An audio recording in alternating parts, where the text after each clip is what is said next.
We are now recording. Well, good afternoon.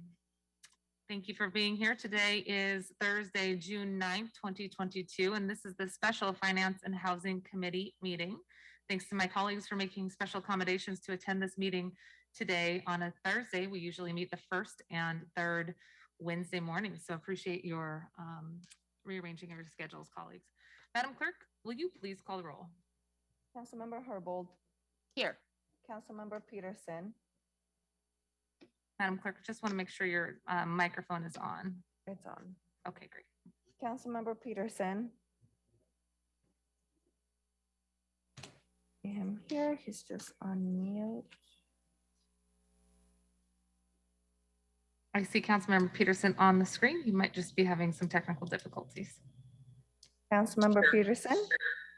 Here, thank you. Councilmember Nelson. Present. Councilmember Lewis. Present. Chair Mosqueda. Present. Madam Chair, that is 5 present, none excused or absent. Wonderful. Well, thanks so much. Colleagues, I did want to just take a few seconds to thank you again for the special accommodations to meet today. As we get started with our hybrid committee meeting, I want to thank the clerk's office, the folks from IT, security, the members of the Seattle channel team, who have all been helping us to operate in a remote public comment period as we enter into hybrid public comment and in-person meetings in a hybrid or in-person way. I want to thank everybody who's made the last 2.5 years possible for us to continue to have remote meetings, public testimony, and conduct orders of business. Really very much appreciated. As we start to gather in chambers again, we will continue to encourage people to sign up to provide virtual public testimony. Our intent is to make sure as many people as want to provide public testimony have the option to do so, but we want to make sure that the emphasis is really on dialing in whenever possible. We are going to continue to make these remote public comment options possible in the future. If you are entering this room, I am asking you to wear a mask. I want to repeat, if you're entering this room, I'm asking you to wear a mask. Public comment is going to be conducted in the following manner, where we're going to have the folks who signed up for remote public comment first, and then the people who are commenting in person comment after them. Again, thanks to all of the people who are here in person, we are asking you to wear a mask if you are in the chambers.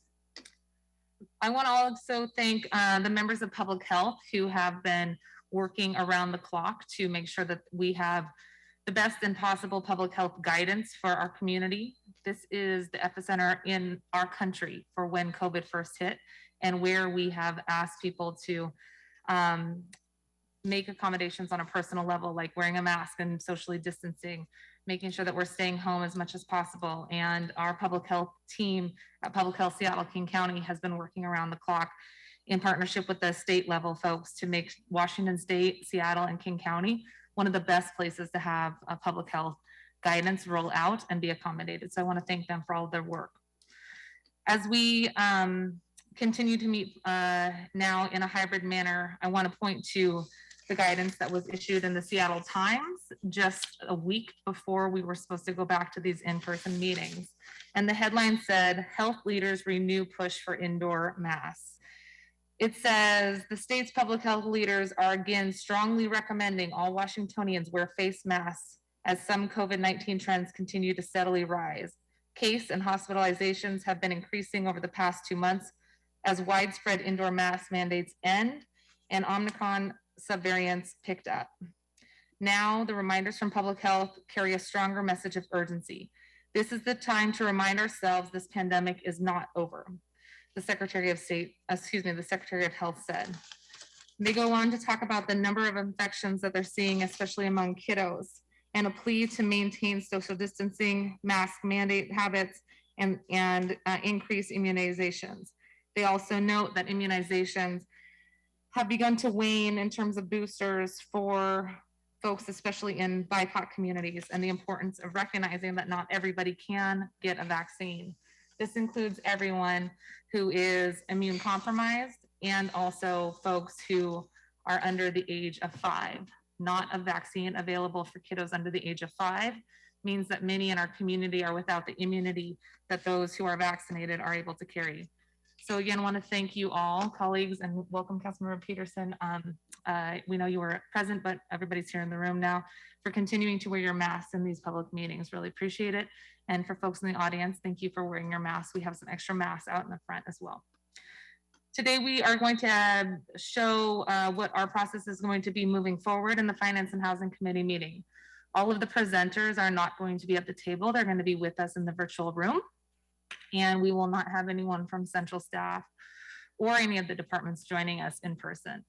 This will continue to be a presentation that happens remotely for all of the presenters.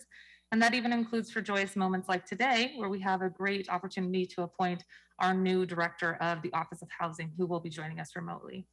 So thanks again to all of our colleagues who have joined us remotely, and to all of the community who has joined us as well remotely. We have the appointment of Maiko Winkler-Chin for the Director of Office of Housing, the Office of Housing representing Race and Social Justice Initiative report, and also the City Budget's Office presenting on their Race and Social Justice Initiative report as well. Those are the 3 items on our agenda, and if there's no objection, today's agenda will be adopted. Hearing no objection, today's agenda is adopted. And before we move on, I want to thank Faride Cuevas, who is our clerk, as always, in these public meetings, and has been clerking as well remotely. She is with us, and I appreciate you being here. And I want to make sure your health and safety is also paramount in our conversations too. So Faride, thanks for all of the work that you've done. This is also Aretha Basu's last Finance and Housing Committee meeting. So if you don't mind joining me in a round of applause for Aretha Basu, who has been with us since 2017. Again, I got sworn into office in November of 2017, and she's been here now in the 5 years in this term, and is a mentor to me in many ways as well, helping guide us through some really difficult discussions on policy as it relates to public safety. So much love back to you, Aretha. And for folks who don't know, we're going to have a proclamation honoring her work that we will circulate at our Monday meeting for folks to sign on to. So be sure to tune in for that, Aretha. Thanks again for your work. All right, with that, we're going to go to public comment, and we'll take the first folks who are signed up to provide public comment here today. Again, public comment is going to be 2 minutes of public comment. The opportunity to provide public comment is listed on the agenda as always. You're going to hear a chime when you have 10 seconds remaining in your public comment. That's your indication to wrap up so you don't get cut off. If you've dialed in from using the number that you registered from, we will recognize you. If you dial in from a different number, it will not recognize you. So please do go ahead and make sure you've dialed in from the right number. The first 3 speakers are Tinder Martin, Ann Hui, and Joel Ng. Good afternoon, Tiernan. Good afternoon. Can you hear me? We can. Thanks for double checking. Great. Thank you, Chair Mosqueda and members of the Housing and Finance Committee. My name is Tiernan Martin, and I'm here today to share my support for Mayor Harrell's nominee for the Director of Office of Housing, Maiko Winkler-Chin. This nomination comes at a difficult period in Seattle's history. Rising housing costs throughout the region have led to widespread housing instability, involuntary displacement of low-income and BIPOC communities, and a crisis of homelessness. The city needs to demonstrate its leadership in response to these challenges by allowing more types of housing to be built and making bold investments in community-based affordable housing. As a member of the SCIPTA Board of Directors, I have had the privilege of working with Maiko over the past 2 years. Her leadership guided our organization and the CID community through many challenges, including the ongoing COVID-19 pandemic and recovery process. Throughout good times and bad, Maiko showed a deep commitment to creating affordable housing, supporting the neighborhood small business community, and building lasting relationships with everyone she worked with. As a former SCIPTA employee myself, I can also speak to Maiko's skill as a boss. She treats her colleagues in a caring, honest, no-nonsense kind of way that inspired me to do some of my best work. She uses storytelling to build shared understanding and foster a sense of connectedness to community history. She's a great listener and someone who is not afraid to take action. While it has been bittersweet to see Maiko move on from her position at SCIPTA's helm, I believe the city needs her vision and strength now more than ever. I strongly support her nomination to the Director of Office of Housing and urge you and your colleagues to move forward quickly through the confirmation process so that she can get to work. Thanks a lot. Thank you. The next person is Anne, and then followed by Joel. Anne, good afternoon. Hi, can you hear me? Yes, thank you. Hi, everyone. My name is Ann Huynh. I'm an employee of SCIPTA and providing comment on the appointment of Maiko Winkler-Chin as the Director of OH. I will be reading the following letter, which I've shortened for time on behalf of Grace Kim of Schemata Workshop. Dear Council Member Mosqueda, Seattle has been in a state of emergency around homelessness for the past 7 years. And in that time, the median home price in Seattle has doubled. We need more diversity in our housing options, both in housing type and tenure. Maiko has the housing experience and understanding of policy impacts to provide the necessary leadership to make a lasting impact. As the Executive Director of SCIPTA, Maiko has not only increased access for services to low-income people and culturally relevant businesses in the Chinatown ID, but has also strategically aligned with key institutions and legacy businesses to create more family-sized, affordable housing options for multi-generational households. Through her work at SCIPTA, I have seen that Maiko understands the issues of immigrant and refugee communities, of hardworking small business owners, and of elders who want to live in the community that they have known all their lives. And as the leader of a community-based organization, I have witnessed her experience institutional and structural barriers to leading redevelopment efforts. In the 8 years that I have served on Seattle's Planning Commission, Maiko was my trusted advisor when it came to issues pertaining to the CID. She offered keen insights to policy issues that we were considering. In those conversations, she was candid and direct and always fair, not self-interested, but wanting what was good for all and always with the lens of equitable outcomes. I was very sad to hear her leaving her post at SCIPTA, but was heartened when I heard it was to join the city's Office of Housing. I wholeheartedly support her in this role at a pivotal time for our city and in our nation. I hope you will quickly confirm Maiko to the position so she can begin the urgent work of providing more affordable housing in our city. Sincerely, Grace Kim. Thank you so much. Joel Ng, followed by Mandy O, and then Lisa Howard. Good morning, Joel. Good afternoon, Joel. Good afternoon. My name is Joel Ng, and I'm a Seattle resident and affordable housing developer locally here in Seattle. I've known Maiko for over 20 years, and today I'm here to support the mayor's recommendation for her to be the Director of Office of Housing. Maiko possesses all the qualities necessary for leading the city's effort.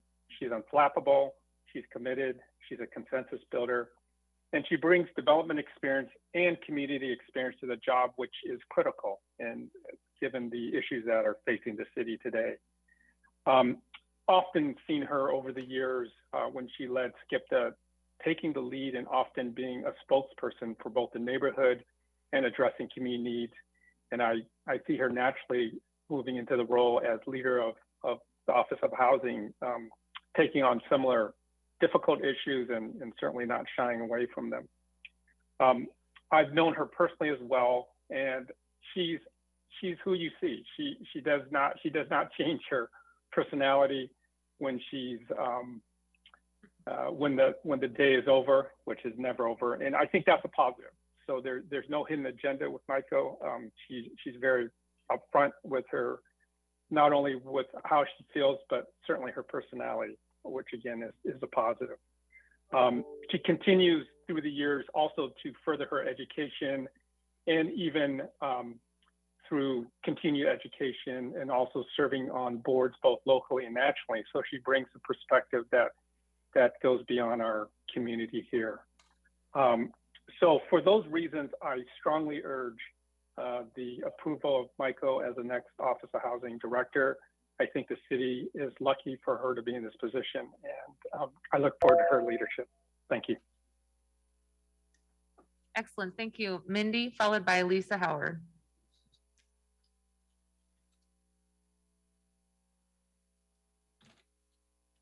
Hi, everyone.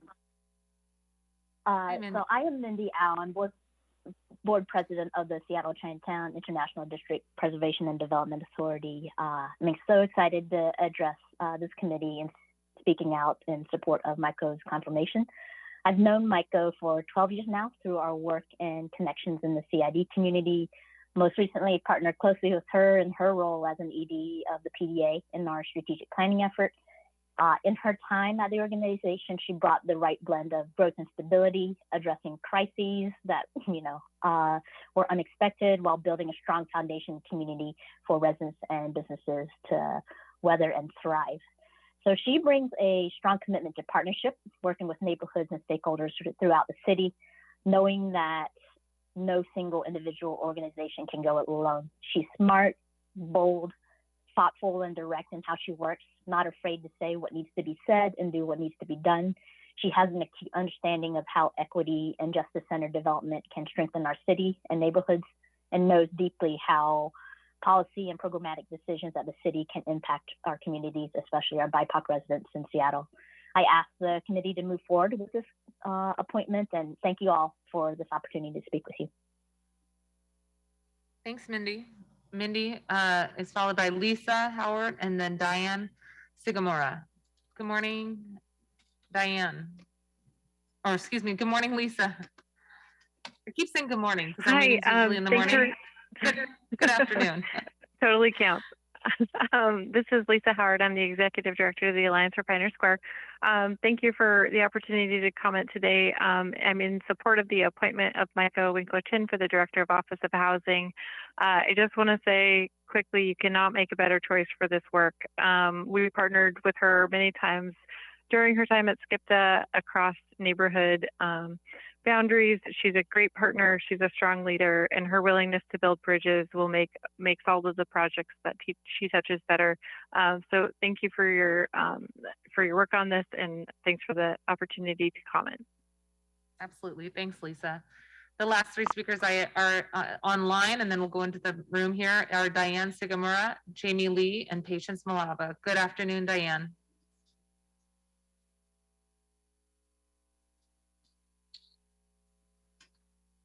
Thank you.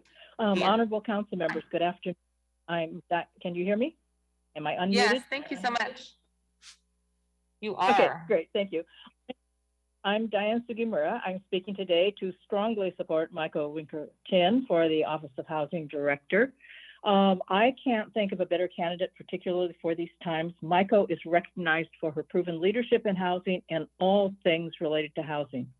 She brings a much needed perspective to city government. She understands housing and housing needs. She understands people and people's needs. She understands community and why community building is so important and the impacts of displacement. And she understands the importance of community-driven strategies. Safe, healthy housing is a basic right for all. She knows the relationship between homelessness and housing. It's all one continuum.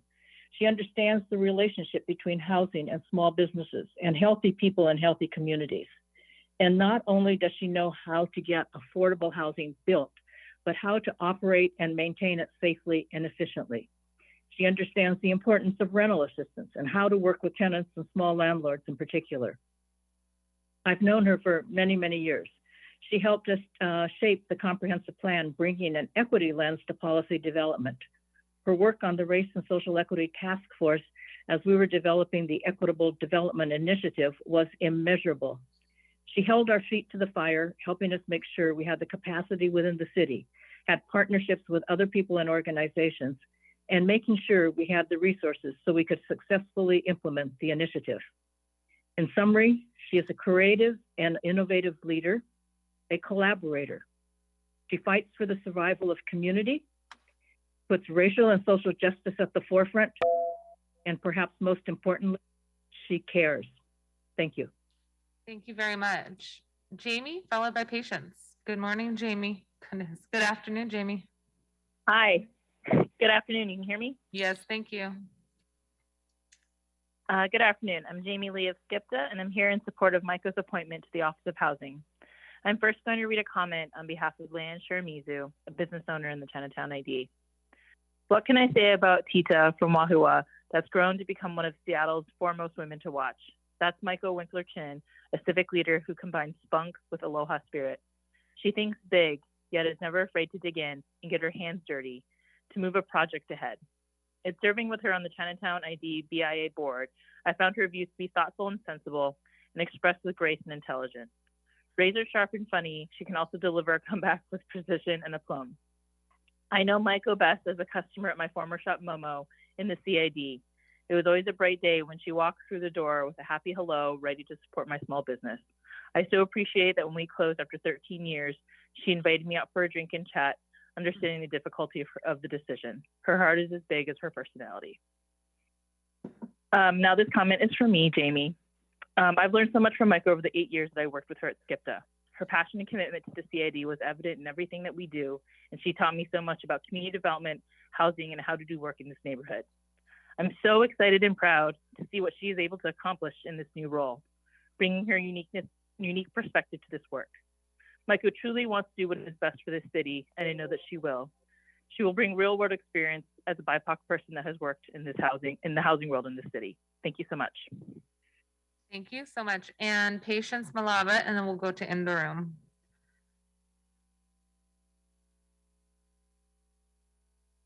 Patience, good afternoon. Good afternoon, Councilmember Mosqueda and the committee. Can you hear me? Yes, we can. Thank you. Thank you. I am Patience Malaba, Executive Director at the Housing Development Consortium of Seattle-King County, and here to speak in strong support of the appointment of Director Winkler-Chin. During this time of unprecedented and great need for more affordable housing in Seattle, Maiko is the right and qualified person to lead the way towards a more inclusive and equitable city.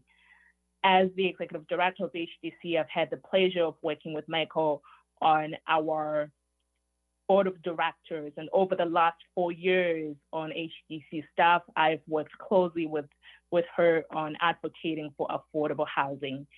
She is knowledgeable about Seattle's housing needs and possesses a demonstrated appreciation for the role of permanent affordable housing in fostering social inclusion, in reducing poverty, and creating more resilient communities.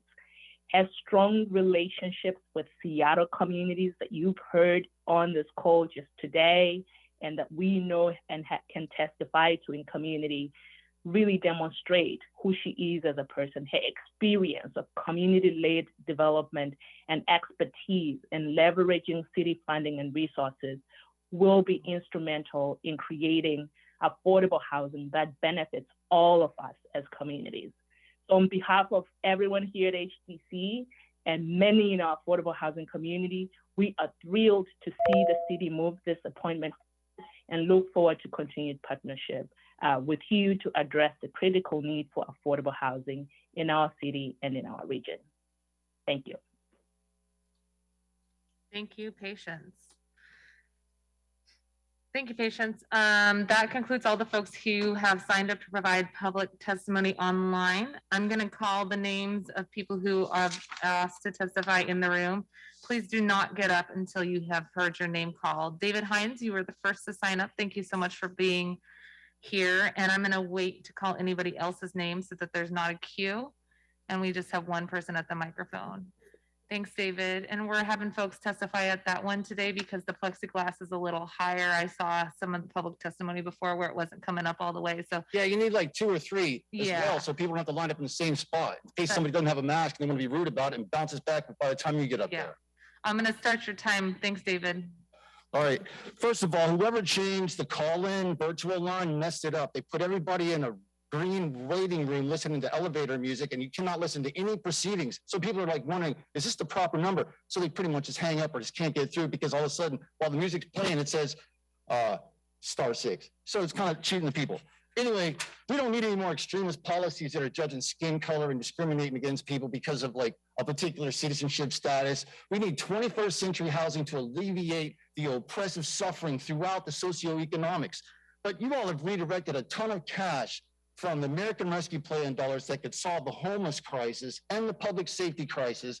And you financed, I hate to say it, I think $30 million to the Equitable Development Initiative and the community safety who's handling alternative policing and what they constitute as community safety, which seems to be running interference for and protecting and exempting from jail low-level drug pushers who are not low-level in their criminal destruction of another person's life. When you commit a drug pushing short change, you destroy somebody for $5-10, you shouldn't be listed low-level misdemeanor, low-level crime. You're misinterpreting the impact. And all these junkie thieves that are like financing an underworld, you all have created a cop system of leadership that's completely inept, like Uvalde's chief, who refuses to make commands proper, and civilian dispatch that sabotages the integrity of an emergency crisis that never verbatim specific relays the message. And I think it's probably because council created a questionnaire in the public safety of the civilian dispatch that dictated what constituted a crime, that guaranteed the cops would not respond until you fill out a questionnaire and you got a wielding, dangerous knife or a weapon. Otherwise, the cops are not showing up anymore. I live 4 blocks down every single night, 365 days a year. The criminals have reclaimed my neighborhood, and you've done nothing about it except lie for the tourist hours. When the sun goes down and the tourist depots close, you're on your own in the residential downtown. Thank you, David. Thank you, David. David, thank you. Okay, your time has expired, David. The next person who signed up to provide public testimony is Ms. Richard. Ms. Richard, you're welcome to make your way to the microphone. Not that one, Ms. Richard. That one is not available.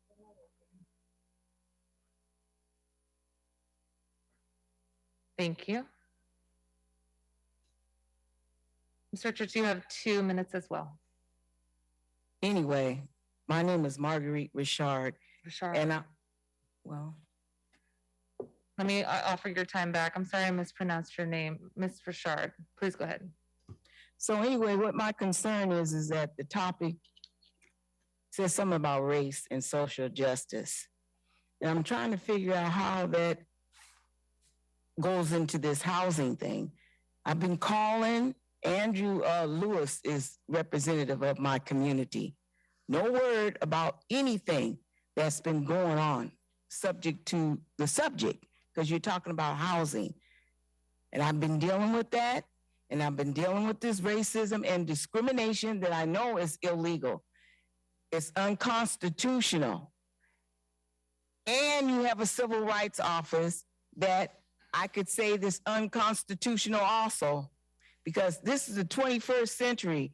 We shouldn't be having any problems with how to get a home, how to get a loan, how to get a job, or anything like that. And that Jim Crow sign down there, Black Lives Matter, or downstairs, and over there at Seattle Municipal Tower, it needs to be taken down immediately. Immediately. I've been asking who's responsible for that. The same thing you do with that community police commission. I guess you have to do an interview, get on there. If they don't like you or something like that, you're not on it. See, everything is a scam around here, and we need to deal with why this racism and discrimination is still prevalent in the 21st century. I'm not an active participant in it, okay? I'm gonna help Biden out because he said it's a poison, okay? I'm gonna help you to eradicate this poison around here. I'm gonna help you with everything that doesn't look right to the naked eye. Because like I said, I made an observation. It's not fair for us to be subjected to this harsh and this cruel and unusual punishment over and over again. Thank you. The last person to provide public testimony is Alex Zimmerman. Alex, you need to use the other microphone. Alex, I'm asking you to use the other microphone. That's it. Your time starts now.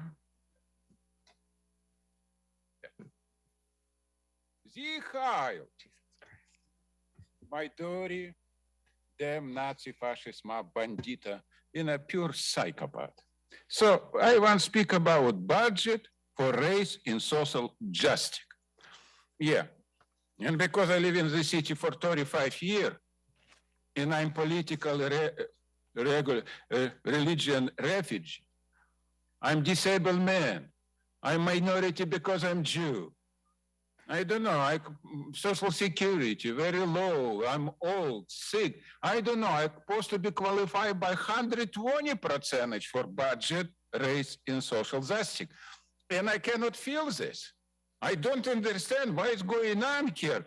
You give me 12 trespasses for 1,200 day, 4 year, I cannot come here and use money, what is you give to budget for social and raise justice. I don't understand who I am. I belong to everything what is you want. For money, what is you care. But nobody care about me. I'm totally confused about this. What is going on? So I'm thinking maybe you are mentally sick, a psychopath. You know what this means? Because it cannot be qualified like different. It's supposed to be mentality. You know what this means? Is this mentality what is you have? It's more dangerous than calling a Nazi because you are mentally sick people. And mentally sick people more dangerous than Nazi or communist. You know what this means? Is this exactly what is I want to explain to you? Guy, how many mental sickles is in this chamber? Huh? How many? All 9? No, not believable. How is this possible? You know what this means? So I recommend you need a mental evaluation. You know what this means? This is very important because when you will not stop on this for 35 years, for another 35 years, thank you very much, my Führer. That concludes the list of folks that we have to provide public testimony in person as well. That concludes the folks that I think are signed up for public comment. Just want to double check. I believe that Sejal Parikh wanted to call in to offer well wishes to Aretha Basu, but we will make sure to get that public testimony in writing. All right, with that, we are going to go ahead and move on to the first item of business on today's agenda. Madam Clerk, could you please read agenda item number 1 into the record? Agenda item number 1, appointment of Maiko Winkler-Chin as Director of the Office of Housing for briefing, discussion, and possible vote. Thanks so much. And I just want to confirm for folks on the Seattle channel, can you hear everybody okay? I'm going to take that as a yes until we get notification otherwise. Good afternoon, Madam Deputy Mayor Washington. It's great to see you. I appreciate you being here on the line with us and for welcoming on behalf of the Mayor Hell's administration the nomination in front of us. We're very excited about the confirmation of this hearing, and I want to thank you in the Mayor's office for putting forward such an incredible nominee. I want to thank Director Winkler-Chin as well. We know that this meeting was postponed by a week, so I want to thank her for all of the work that she's done and the patience to have this discussion. Interim Director Chin comes to us from an incredible wealth of knowledge on housing policy, and as you can tell from public testimony today, an incredible sense of trust from community as well. And also discussed in public comment today, and as evidenced by the numbers that we continue to see in terms of the number of folks who need access to housing, affordable housing, and the number of people who continue to come to our region and the need to build housing. I'm really excited about the skills and expertise that we have in the nomination in front of us. I'll save some of my comments about Director Winkler-Chin for the next portion after we get a chance to hear from Deputy Mayor Washington and then Director Winkler-Chin herself. And I'm sure my colleagues here on council have some additional comments as well. We couldn't be more thrilled about the nomination in front of us and the most pressing issue in the city being housing, being in the good hands of Director Winkler-Chin if the nomination is confirmed. Deputy Mayor Washington, thanks again for being here with us today. I'll turn it over to you. Hello, thank you, council members, for having me here today to present to you Mayor Harold's nominee for Director of Seattle's Office of Housing, Maiko Winkler-Chin. As you on the council's Finance and Housing Committee know better than most, access to housing is a major component to solving some of our city and region's biggest challenges, including transportation, homelessness, displacement, and climate change. The creation and preservation of affordable housing has never been more essential for the people of Seattle, which is why Mayor Harold nominated Maiko Winkler-Chin to serve as the Office of Housing's next director. She's someone whose stellar reputation precedes her, having served 17 years at the Seattle Chinatown International District PDA, and as a former member of the Housing Levy Oversight Board. Before the mayor referred Maiko's nomination to you, our office consulted with stakeholders, including 2 former Seattle Office of Housing directors, the chair of the Housing Levy Oversight Committee, the chair of the Seattle Housing Authority Board, and representatives from the Housing Development Consortium, the Crescent Collaborative, Plymouth Housing, El Centro de la Raza, the Urban League of Metropolitan Seattle, and several employees at the Office of Housing. The clear conclusion about Maiko Winkler-Chin, which you heard through public testimony, is that she is a proven and compassionate leader, a competent manager, a person with deep roots in Seattle's diverse communities, an experienced housing provider who understands the dynamics when creating housing in a unique market like Seattle, and someone who has the reputation and integrity to lead the city through the crafting and development of the 2023 housing level renewal proposal. Council members, I personally can't think of a better choice for someone to lead the Office of Housing at a time when new housing has never been more essential. And I thank you for your consideration of her nomination. We've got big challenges ahead, but with Maiko at the helm, those challenges present nothing but opportunities. Before I turn it over to her for her opening remarks, Maiko, it's been a pleasure to work with you over the last few months, and really appreciate the expertise that you bring, the passion that you bring, and we've got a lot of work to do.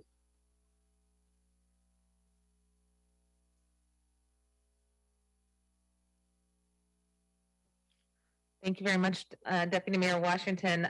Director Winkler-Chin, these are incredible remarks for someone who's already had an incredible career and trajectory. So we're really excited to have you talk about what interests you in this role. I also want to say thank you to my colleagues who contributed to the questions that you received. Thanks to Aaron House on my staff who helped compile those questions and share them. And to you for filling out all of those important issue areas. As you can tell from the depth of the questions you received, there's great interest from this committee and from the community who helped to contribute some of those questions around how we address the crisis of housing with urgency and really use a community lens, community-driven analysis for how quickly and effectively we can bring additional housing online. And not just housing, but as the Office of Housing has shown in the past, when we partner with community partners like you, when you were on the other side of these walls, we can actually create a sense of place and belonging and community through the housing that we build if we do housing coupled with plazas and community space and other amenities like small businesses and child care centers. So really excited about the work that you have done at SCIPTA, the Seattle Chinatown International District Preservation Authority, where you served as the housing manager, where you served as the executive director now for the last 12 years, and for the work you've done in the community, helping to bring together affordable housing advocates with folks who are interested in using all parcels, new real estate, older buildings to create a sense of community and place. And also very excited about the work that you've done to sit on task forces and advisory committees already within our city, and the role that you played in helping to shape public policy here in our community. To have your expertise in community and then having that community lens carried into this role couldn't be more of a incredible note amongst many high profile accomplishments on your resume already. So with the policy expertise and wonk sauce that you put on everything, in addition to your community driven approach to developing housing, welcome. And please tell us a little bit more about what interests you in this role. Thank you, Council Member, for that very kind introduction. And thanks to all the community members. You guys are going to make me ugly cry. For those who know, let's not get too reflective because I get a little bit too emotional on that. First, I'm shocked, honored, and humbled to be with you all here today. I would have never, ever imagined being in this position. I want to thank Mayor Harrell for asking.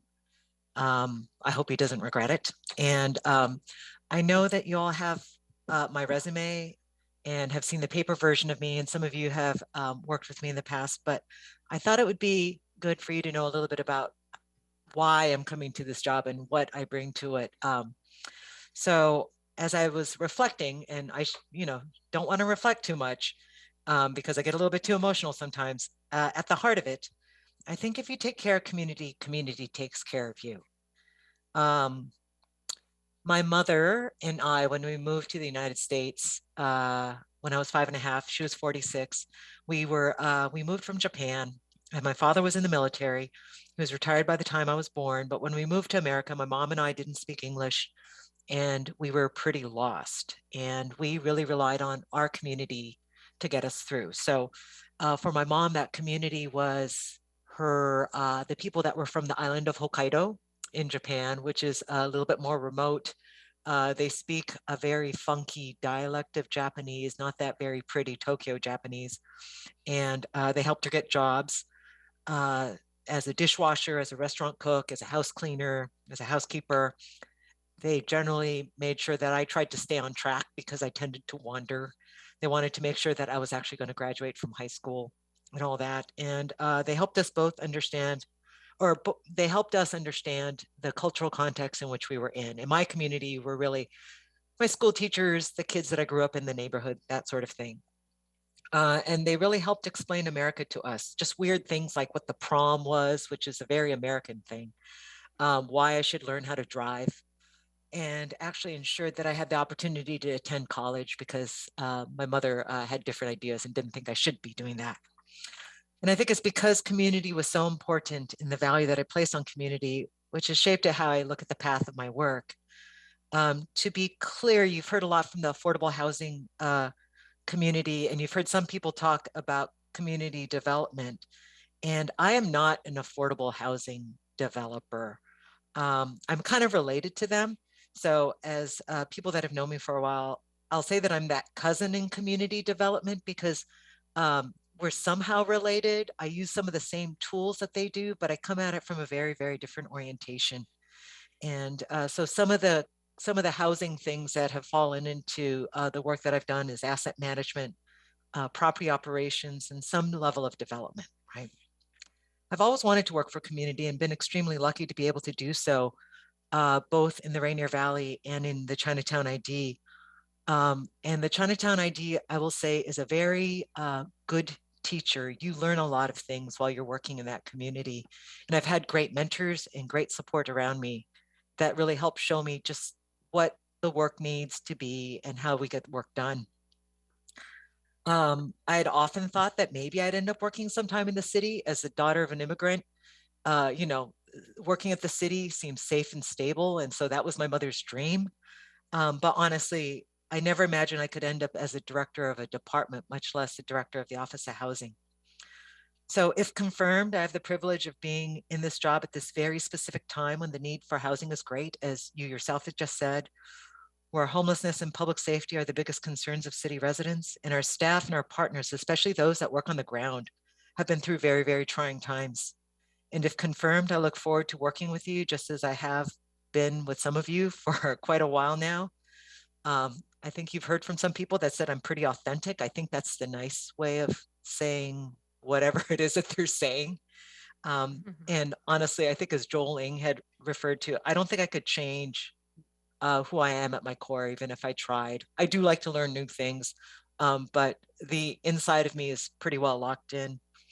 I also want to thank you for the confirmation questions. I appreciated spending the time thinking through the questions since I transitioned to this weird place known as the city. It's so different than Chinatown, but it's been a really good reflective experience to go through the questions. And I think it's probably time that we just start this conversation. Excellent. Well, thank you very much, Director Winkler-Chin. And as folks know, we have a pretty robust application process. We have codified in statute the requirement to ensure that there's community engagement, that there's robust analysis provided to each candidate, and that the council gets a chance to send around a questionnaire. So for folks who haven't had a chance to look through that community packet, it is posted on the agenda. And just want to call out some expertise that you bring previous to your role at SCIPTA. Interim Director Winkler-Chin served in roles at Southeast Effective Development, otherwise known as SEED, including as asset manager overseeing SEED's commercial affordable housing and mixed use projects, and Main Street Economic Development Coordinator, working to promote support small businesses and local neighborhood business districts.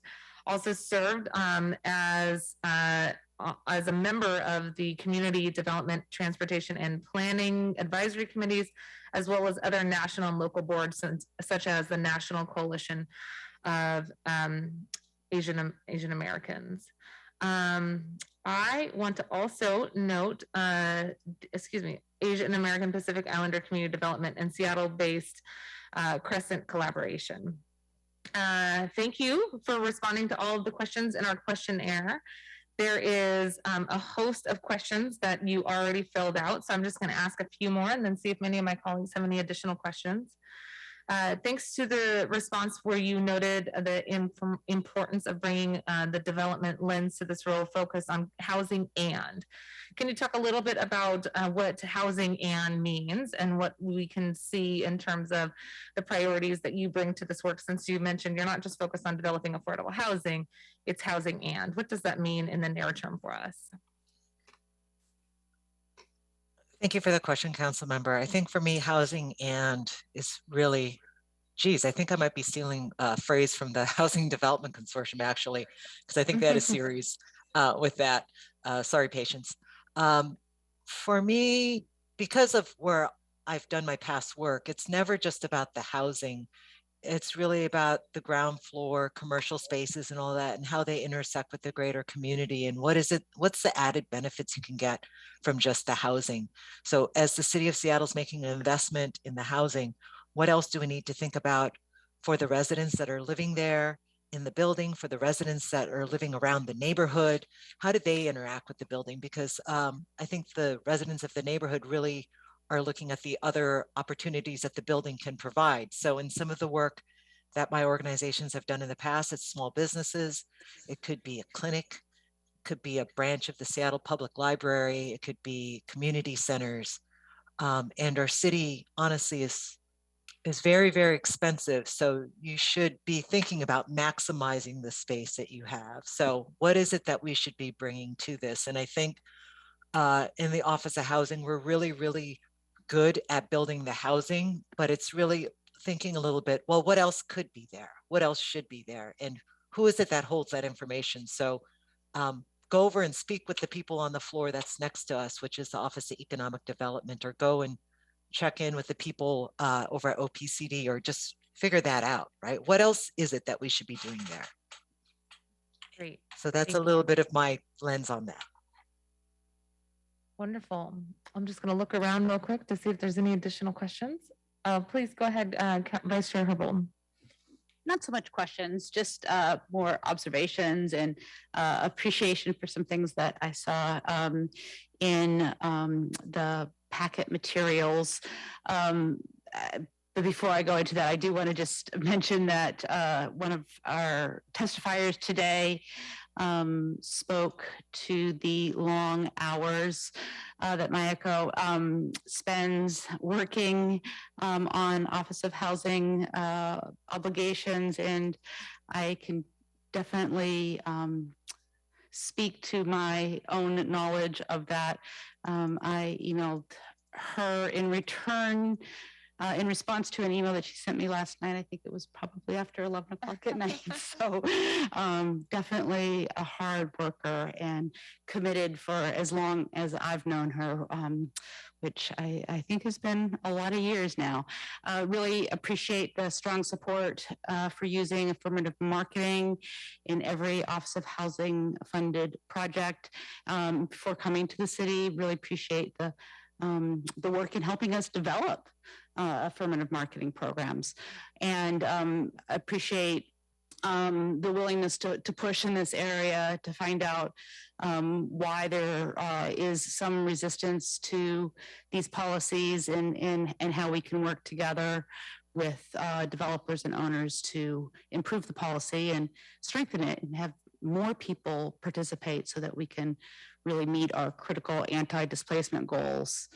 Really also appreciate the materials that speak to the interest in the city's notice of intent to sell policy and rapid acquisition program, and how that can align with our keen interest in removing housing from the speculative market, particularly housing that is currently occupied by people who need affordable housing.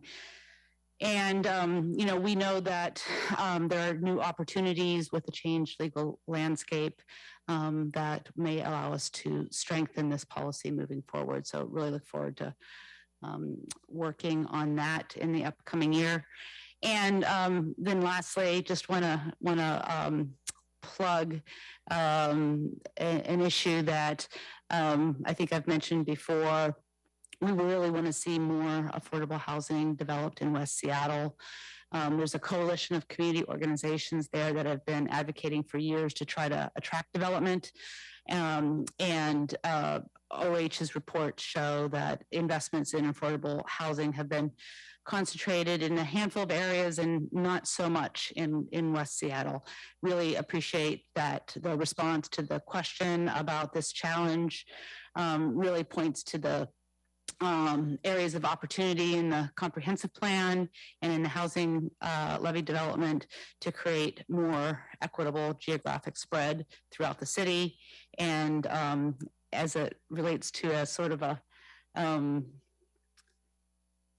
geographic specific effort, look forward to working more on the efforts around the Dumar Seattle City Light surplus substation so that we can realize the neighborhood's dreams of an affordable housing offering with ground floor commercial space at that particular location. So just really excited to have the new leadership in the Office of Housing and to work together on some of these core shared goals. Thank you. Thank you very much, Councilmember Herbold. I see Councilmember Peterson, and then I see Councilmember Nelson, and then I believe Councilmember Lewis as well. Okay, Councilmember Peterson, please go ahead. Thank you, Chair Mosqueda, and congratulations to our nominee. Also have some experience working with her many years ago when I was in the real estate finance world, we're financing the construction and preservation of low-income housing.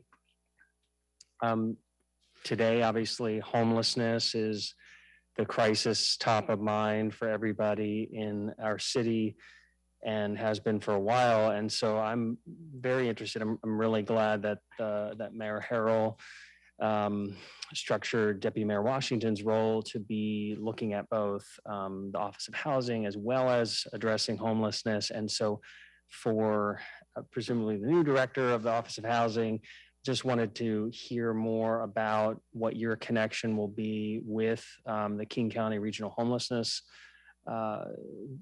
organization that is now stood up and doing good work. And so we want to make sure they're successful. And so, the notion of housing first, getting people into low-income housing as quickly as possible. We've obviously set up a lot of tiny home villages and other shelter options, but getting them into that permanent housing is so important. And so, and we have 14,000 units that we subsidize. So the question is, what will you be doing to work directly to help place people from, if Mark Dones has a list of people they need to place, how is OH in there helping?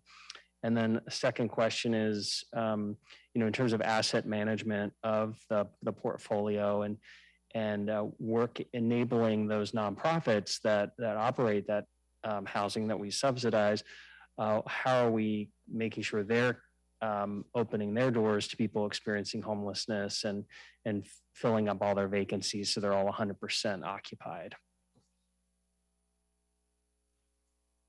Thank you very much, Councilmember Peterson. So I think the first question that you had is really related to the OH Regional Homelessness Authority relationship. I would say, I think you're absolutely right in having myself report up to Deputy Mayor Washington, who is overseeing homelessness and housing, is very, very key in that.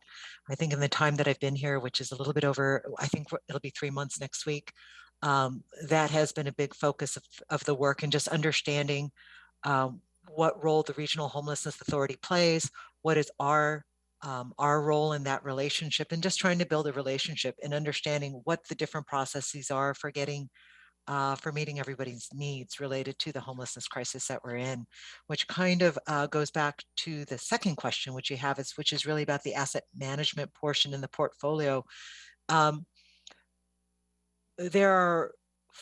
The range of people who fall into homelessness at this point is much more diverse than it was when I first started working in the field 25 years ago. And depending on what the housing product is that we have and the supports that the individual may need, we have to be able to match the right person with the right type of unit. So last week we opened the dockside apartments, or we just funded the dockside apartments with some rapid acquisition funds, targeting that for some state dollars on that. That is not permanent supportive housing. That is permanent housing with supports. The building is a market rate building that was purchased before it got its certificate of occupancy. And so there will be homeless housing provided there, but it is not, it is for those that are probably lower acuity than others that you may see out and about. So it's making sure that you match the right people with the right places. Otherwise, we are going to be stuck in the same place, if not worse than we are right now. And I think it is just really building upon that relationship that we have. I am not as knowledgeable about homeless housing as Mark Dones is, or some of my staff who have worked with that segment of the housing world, and as well as the people that are involved in the coalition to end homelessness, Allison Eisinger and her team. So for me, part of it's the learning, but part of it is just learning how to work together as a team, as a new governmental entity. Thank you. Thank you very much, Councilmember Peterson. Thank you very much, Director Winkler-Chin. Councilmember Nelson, please go ahead. Thank you very much. Just get a little closer. Okay. To the microphone, pull it close. There we go. Perfect. Thank you very much.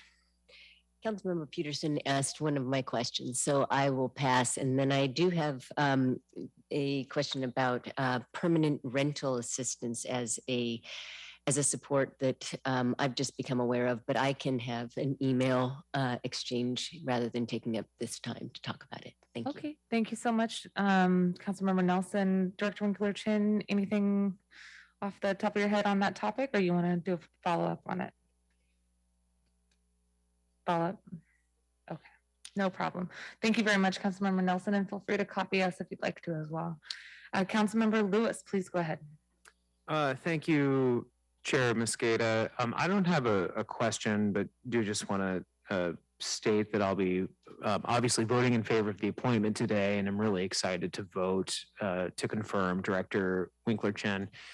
Councilmember Herbold and I had the privilege of hearing Director Winkler-Chin give a keynote to a Habitat for Humanity gathering a few weeks ago. That was really a great opportunity to hear Director Winkler-Chin expand on the critical role of working in the space with nonprofit partners, with private developers, with government agencies, to really come up with the mix of different strategies that are necessary and essential to make progress on our compounding housing crisis. And we've talked a lot today about how it intersects with the homelessness crisis, but also all of the related challenges we're facing as a city in having adequate workforce housing, having adequate support and assistance for rent burden renters.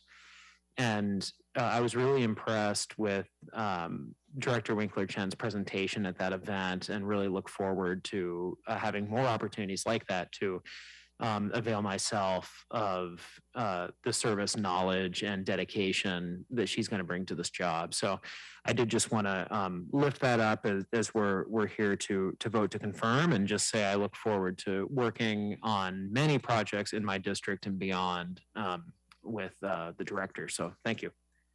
Thank you very much, Councilmember Lewis.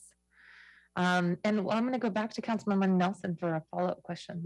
It occurs to me that you started your comments by saying you're not an expert on affordable housing, or you're not an expert on developing affordable housing. And what I wanted to echo was that which pretty much every single speaker said in the beginning, which is that when we're talking about equitable development and preventing displacement, you already have all the experience with supporting community and also preventing the displacement of small businesses from community and supporting them. So there is that aspect. Is such strong nexus between what the Office of Housing will be doing and also economic development. So I look forward to working with you on that. And basically, Diane Sugimura said it much better than I could. Good to hear her voice, but thank you very much for being willing to serve. So thank you. Excellent. Thank you very much, Councilmember Nelson. Okay, colleagues, I really want to thank all of you for your engagement in this discussion today. And Director Winkler-Chin, really excited about all that you put in the questionnaire, the robust answers you provided, and to highlight that, you know, as Councilmember Herbold noted, you have also been on the community end a strong advocate of some of the policies that we're really excited about: community preference, affirmative marketing. And with some of the policies that now in this seat as the director of the Office of Housing, you get a chance to forward, is made possible because of the funding that you have been a strong champion of on the outside as well. And now being a steward of those public funds, I think we have a lot of opportunities, such as Jumpstart, progressive payroll tax, the mandatory housing affordability funding that's coming in, the local sales tax options authorized to the city using a portion of existing sales tax for affordable housing. We're beginning to be able to scale the investments in affordable housing to meet more of the need that we see growing in the community, going from just $44 million total investment in affordable housing in 2016 to now being able to put forward $200 million in last year's budget. And we know much more is soon to come with our investments going forward from Jumpstart, and then with the opportunity with you at the helm and in partnership with council to increase the affordable housing levy that is going to be in front of voters next year.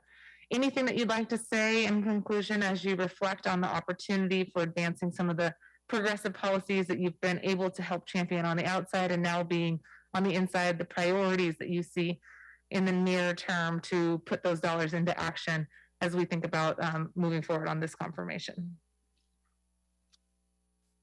I would say that the mix of dollars really, really helps with the policies, right, that are created. There's a level of flexibility there that the Office of Housing has not had 10, 15 years ago. And so I feel that the moment is right with all the things that we've been working on over the past years to really think about what this work can mean and how we better support community, what the types of projects that we should invest in and how we should invest in them, and what is the other infrastructural needs that we'll have to improve along the way as we do it. I think I feel very lucky. The work's, let's be honest, the work's going to be tough, but I feel really lucky for you to be considering this confirmation and for me being able to sit in this seat right now. So thank you for that. Excellent. Well, with that, I'm not seeing any additional questions from my colleagues. Colleagues, I am excited to move. The committee recommend the confirmation of the appointment of Maiko Winkler-Chin as the Director of the Office of Housing. Is there a second? Second. Amazing. It's been seconded. Is there any additional comments or questions? Hearing none, Madam Chair. Okay, great. Hearing none, Madam Chair, will you please, Madam Clerk, will you please call the roll on the passage of the bill to appoint Maiko Winkler-Chin as the Director of Office of Housing? Councilmember Herbold. Yes. Councilmember Peterson. Yes. Councilmember Nelson. Aye. Councilmember Lewis. Yes. Madam Chair Mosqueda. Aye. Madam Chair, that is a 5 in favor, none opposed. Well, wonderful. Maiko Winkler-Chin, Madam Director of the Office of Housing, to be confirmed by the full City Council. That was a unanimous vote. So we are excited that the recommendation will be sent to the June 14th Seattle City Council meeting for final confirmation. Congratulations to you. We could see you all on our screen in front of us, and I know the community could see you well on Seattle Channel as well. So thanks so much for being here with us today and all the work you've already done in the city and with our community partners. I see Deputy Mayor Washington applauding as well, and we'll celebrate you on the 14th. That's the happiest she's looked, I think, since she's ever seen me. So thank you very, very much. Excellent, wonderful. Well, we're going to continue on with the theme of the Office of Housing as we continue into the Race and Social Justice Initiative report. Thanks again to your team for all the work that they've done during your tenure as interim director and also before your arrival. And we're going to continue on with the second item of business. Madam Clerk, could you please read item number 2 into the record? Agenda item number 2, Office of Housing, Race and Social Justice Initiative for briefing and discussion. Great. So that would be the presenters, Director Winkler-Chin, Charles Mason, Rosie Zhu, Bin Jung, Soka Dan, and Alexander Chase of the Office of Housing. Of course, feel free to correct my pronunciation as you introduce yourselves as well. And Director Winkler-Chin, we do have a presentation that we will link to on for the Seattle channel. I believe somebody in OH is going to be managing the slides there, but welcome back, Director Chin. Thank you very much. I don't know who's driving, and I'm looking at all my staff, and I'm sure that somebody knows that they're driving the slide deck.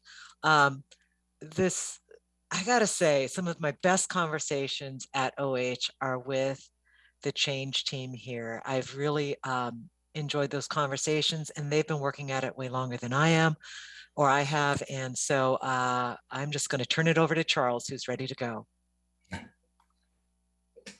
Thank you, Director Chin. We are Winkler-Chin. We are so happy to be here today. We also very much appreciate our conversations with you. Today, I'm joined by my colleagues, Rosie Zhao, who's actually going to kick us off. So I'm going to pass it over to her. All right. Thanks, Charles. Hi, everyone, members of Finance and Housing Committee. Thank you for having us today and allowing us to present the great work that the Office of Housing has been doing and is doing to advance racial equity, both internally and externally. Before we get started on today's presentation, I'd like to start with introductions. I'm Rosie Zhou. I am a senior lender on the capital investments team at OH, and I'm also one of the change team co-leads. Charles. Good afternoon, everyone. I am Charles Mason. I'm a strategic advisor on the capital investments team, and I am also one of the co-leads for OH's change teams. Alex? Hi, everyone. I'm Alex Chase. I'm a community engagement and data specialist on the policy and equitable development team, working specifically on emergency rental assistance. And I will pass it over to my colleague, Soka. Good afternoon. My name is Soka Dan. I'm the community engagement specialist here at the Office of Housing. I'll pass it on to my colleague, Ben. Hi, everyone. My name is Ben Jung, and I'm a strategic advisor on the policy and equitable development team. Thanks. So today's presentation will be broken into 5 segments. The first segment will highlight the ways the Office of Housing is addressing equity issues. Then we'll talk about the demographics of the communities we serve.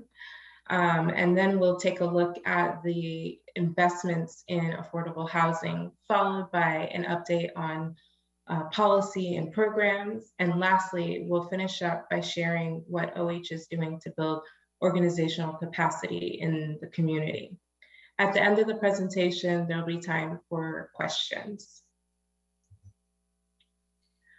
Racist and discriminatory policies and investment patterns in the housing market, as well as historical systematic disinvestment in communities of color by government, have produced an ongoing pattern of inequity and disproportionately burdens BIPOC communities.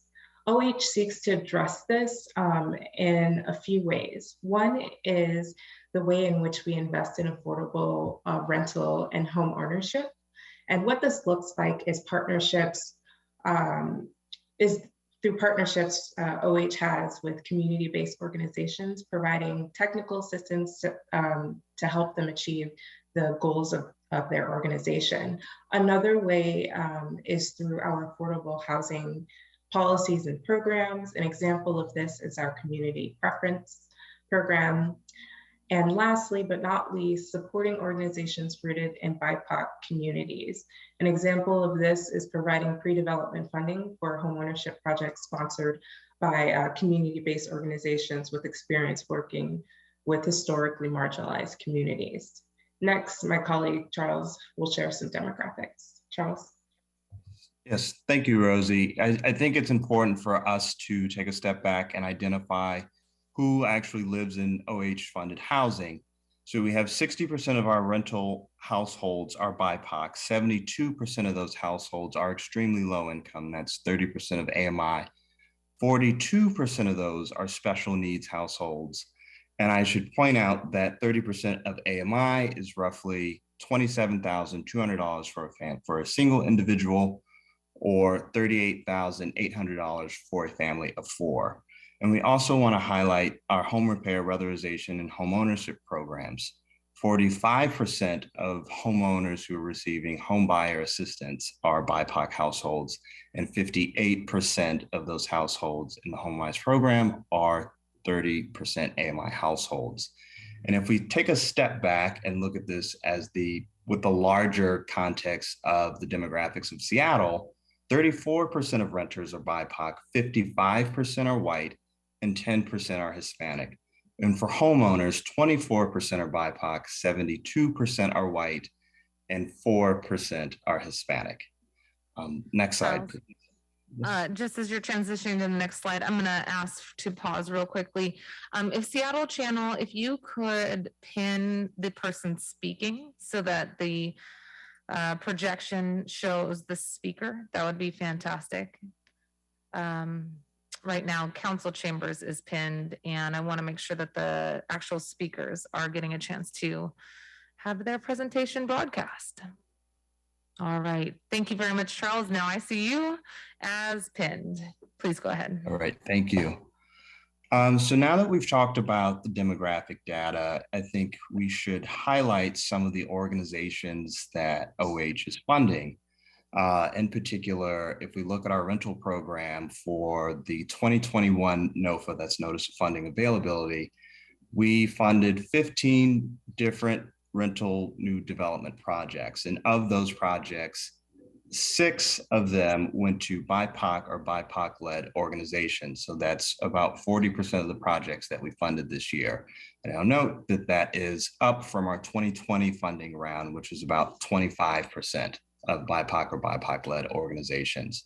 In addition to that, I think the rapid acquisition program, which I believe was mentioned today, is that we have funded the 6 newly constructed projects, and of those, all of the projects went to BIPOC or BIPOC-led organizations. So, next slide, please. And so just also kind of furthering highlighting some examples of what our investments look like when we work with BIPOC and BIPOC-led organizations. And the rental program, so we recently funded El Centro de la Raza, the Latinx community, who is building 87 homes in Columbia City. We funded Chief Seattle Club, which acquired the Goldfinch property. And I want to thank my colleague Rosie for recently closing on that. And lastly, we have the Filipino Community Village, which was funded in 2018. And I believe they started construction in 2019. However, they are now recently opening their doors to residents. And so I just think it's important that we kind of see what some of these investments look like and what these organizations can do when they partner with OH. And now I will pass it off to Alex. Thanks, Charles. So as Rosie mentioned at the beginning of the presentation, one of the ways that we are advancing equity in the Office of Housing is through our home ownership initiatives. And Seattle's Rainier Valley is one of the city's most culturally and economically diverse neighborhoods, and it's also facing significant displacement pressures. The goal of the Rainier Valley Homeownership Initiative is to create at least 100 permanently affordable homes for first-time home buyers and to prevent displacement of current Rainier Valley residents.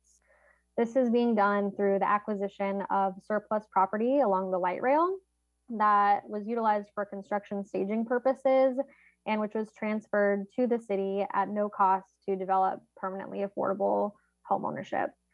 As part of this program, we are also building capacities for community-based organizations to participate in development and long-term stewardship of the land. The Office of Housing and Sound Transit worked with Puget Sound Sage and other community-based organizations to conduct community engagement, specifically targeting BIPOC communities who live or have lived, visit, or have connections to the Rainier Valley to better understand priorities for the sites. Next slide, please.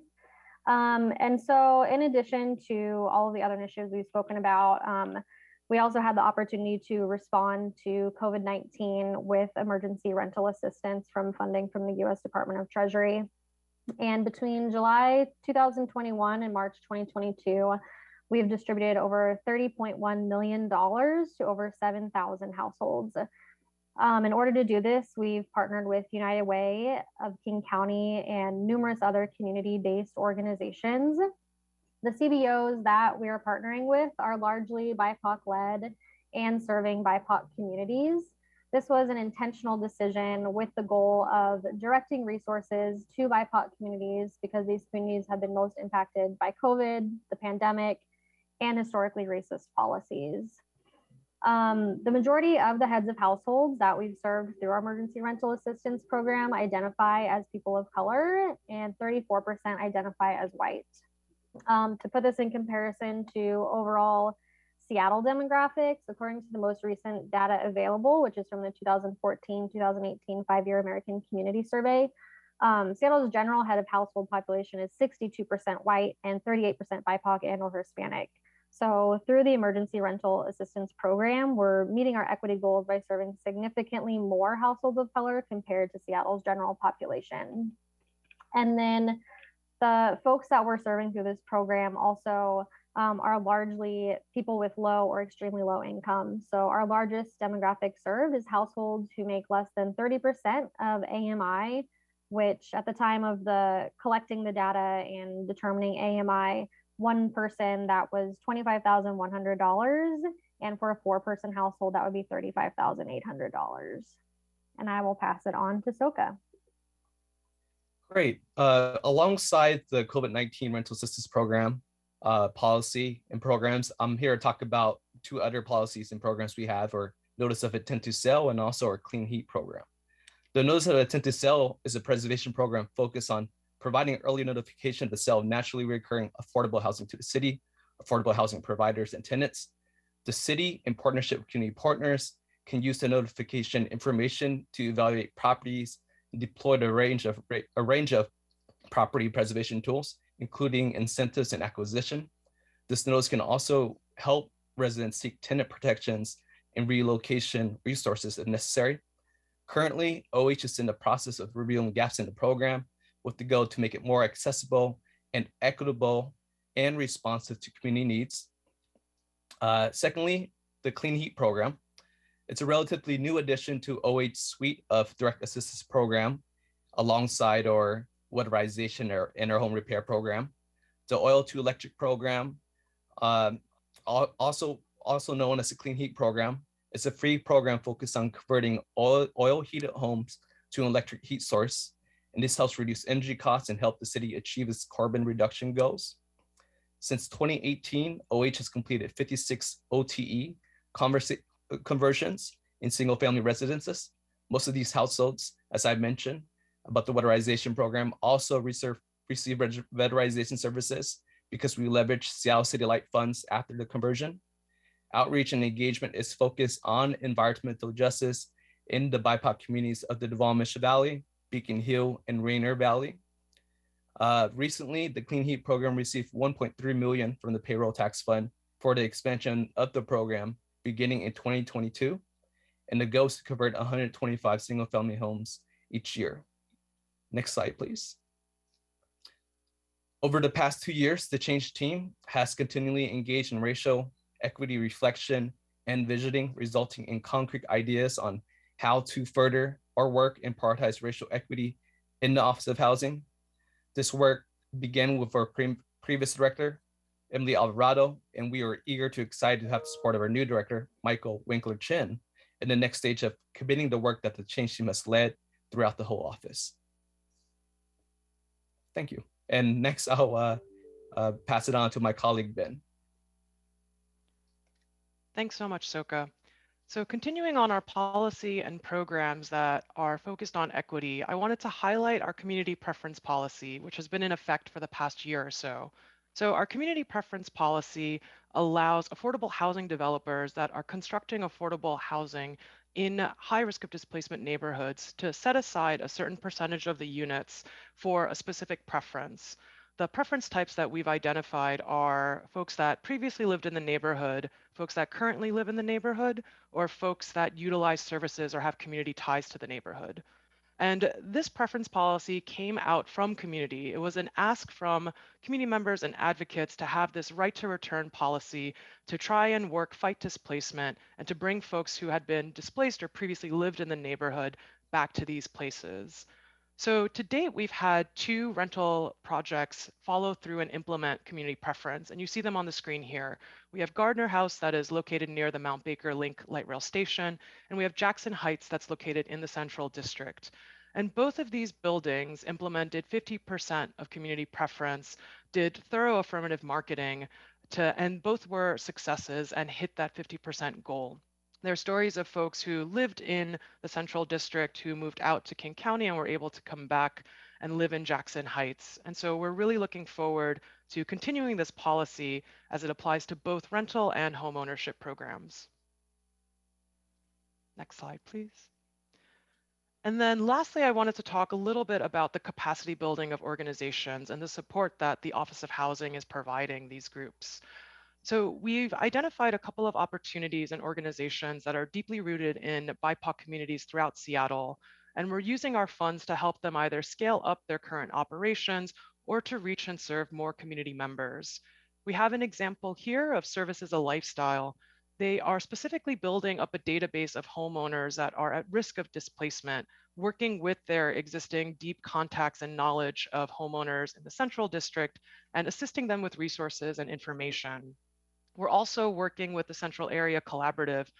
They are partnering with Rebuild Together Seattle to provide homeowners with home repair grants, and again, utilizing their deep knowledge and existing networks of Black homeowners throughout the Central area to connect them to these opportunities. We're also, lastly, partnering with LISC and providing capacity building for BIPOC organizations that are focusing in home ownership. Again, serving their communities that they come from, Black, Indigenous, and folks of color. And there's also an opportunity for us to continue building this capacity of organizations through the Jumpstart funds. And that is going to come out later in this year. But for now, we wanted to highlight these 3 examples of the assistance that we've been providing these groups. And with that, I'll transfer it back over to Charles. All right, thanks, Ben.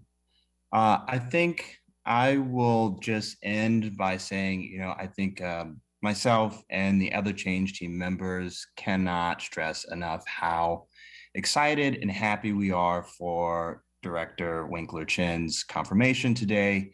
She has continued to be very generous with her time in terms of talking through different ideas and things that we can work on, both internal and external facing.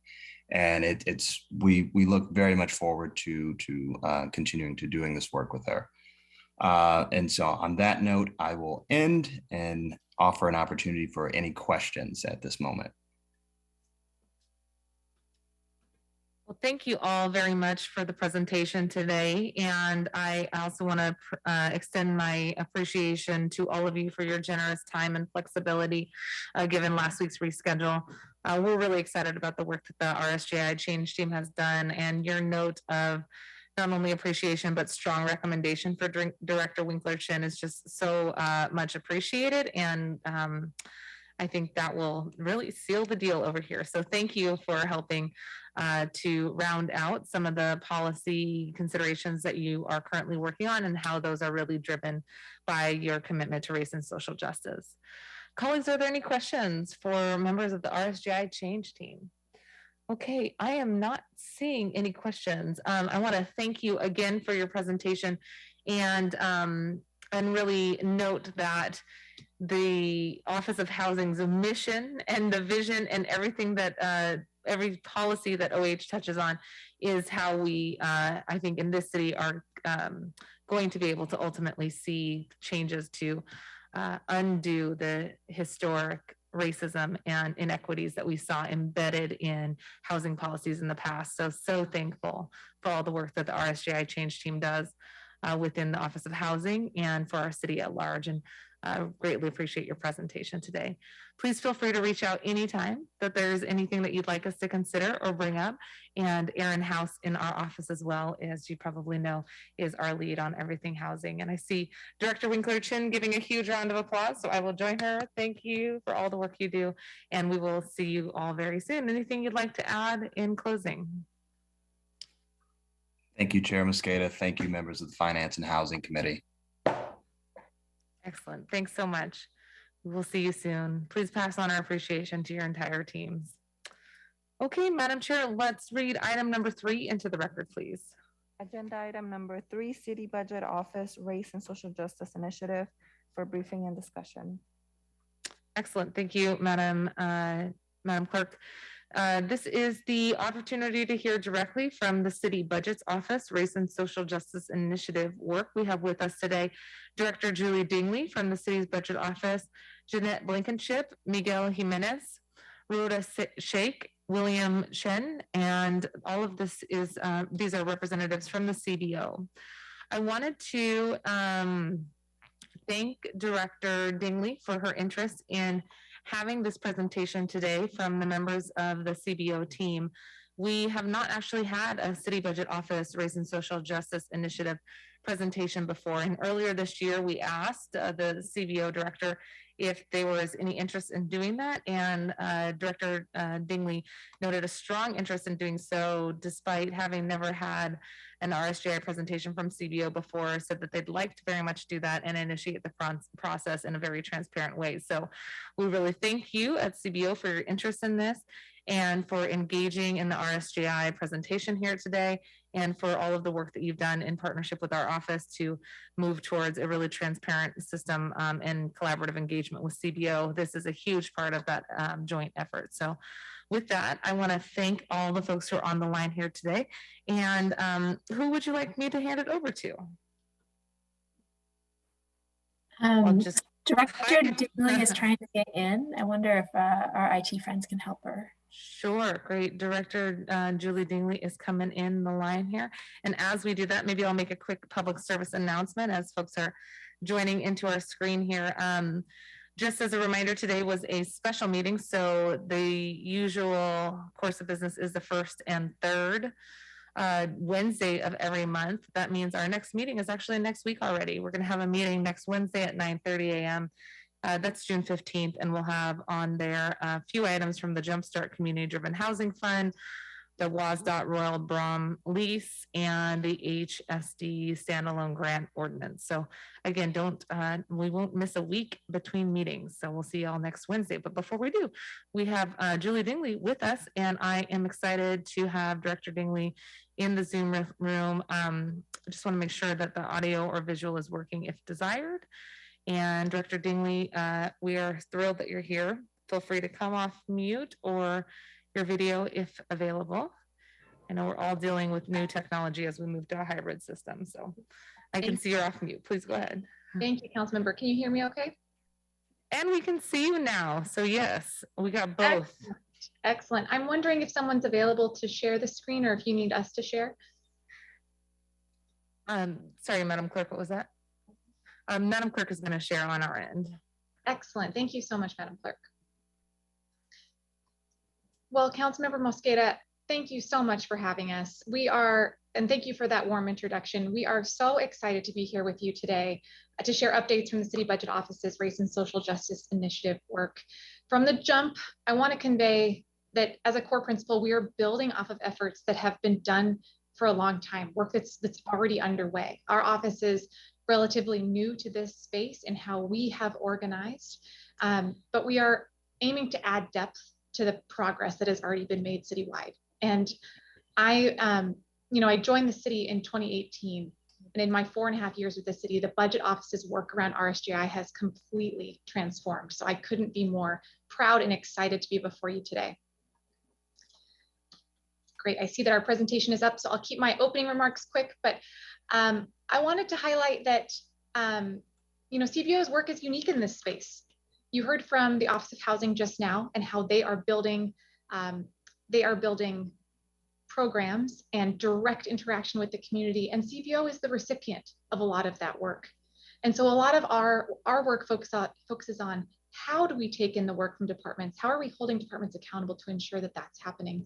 And then how do we look at ourselves to make sure that we're showing up in the space, humble, eager to learn, and ready to take in that information. I am joined today by 4 incredible leaders in CBO in the RSGI space. And I'd like to take a moment to invite them to introduce themselves. And we'll start with Rhoda Sheikh. Thank you, Julie. Good afternoon, council members. I'm Rhoda Sheikh, Fiscal and Policy Analyst with the City Budget Office. I'm also a co-lead for the Change team. I will pass it to Jeanette.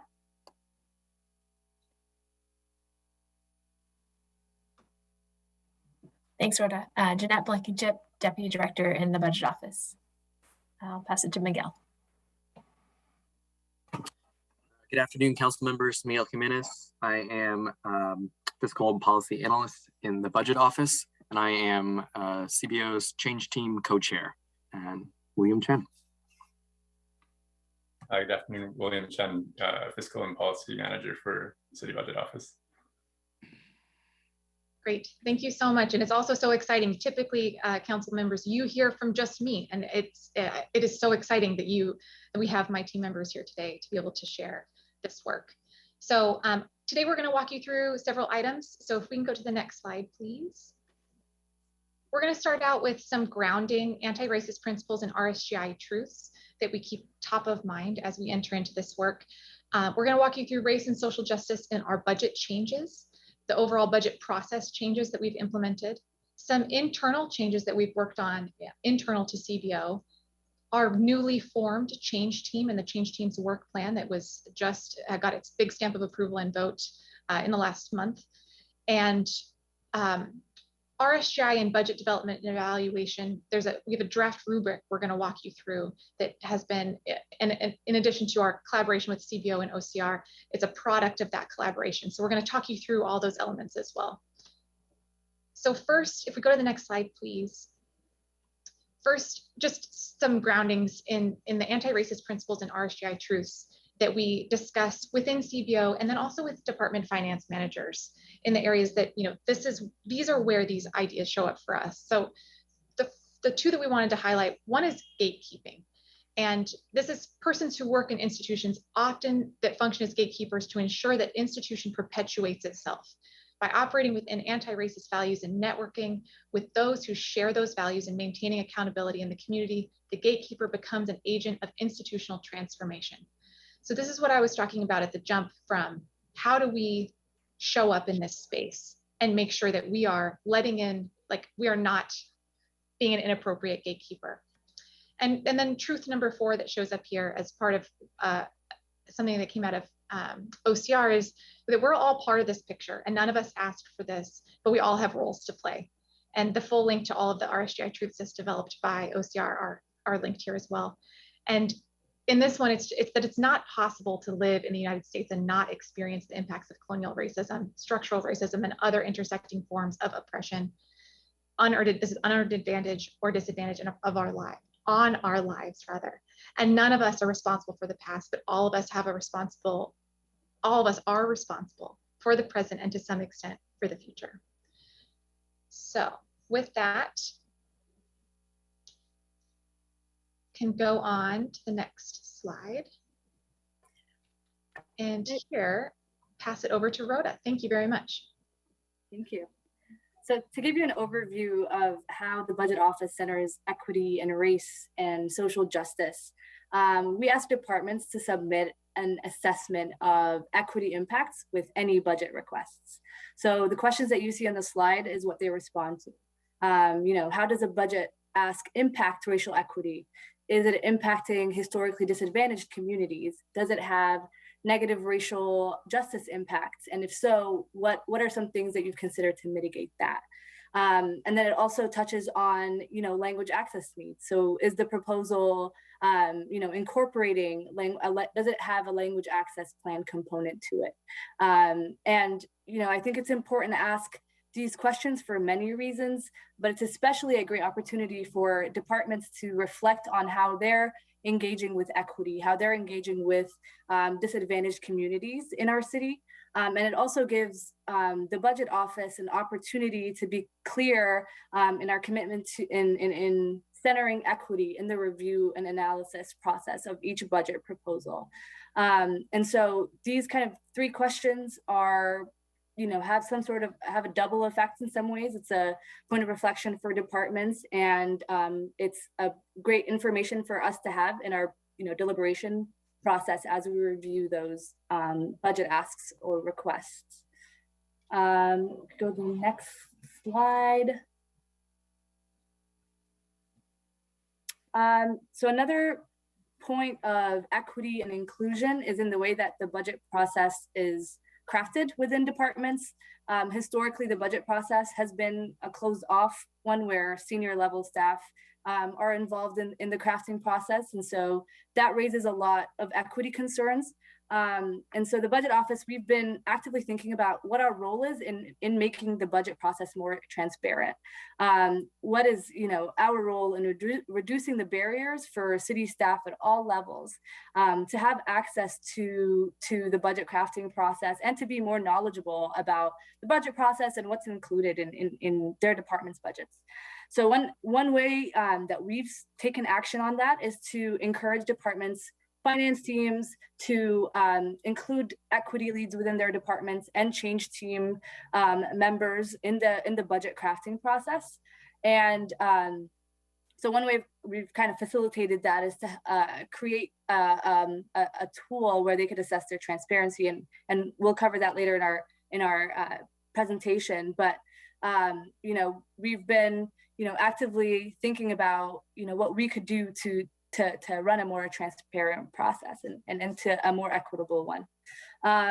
And within that, we've also been engaging with departments to see what they need, what their needs are, what levels of support they need to make that happen. And so it's definitely an ongoing conversation where we receive feedback and incorporate it into any changes we make.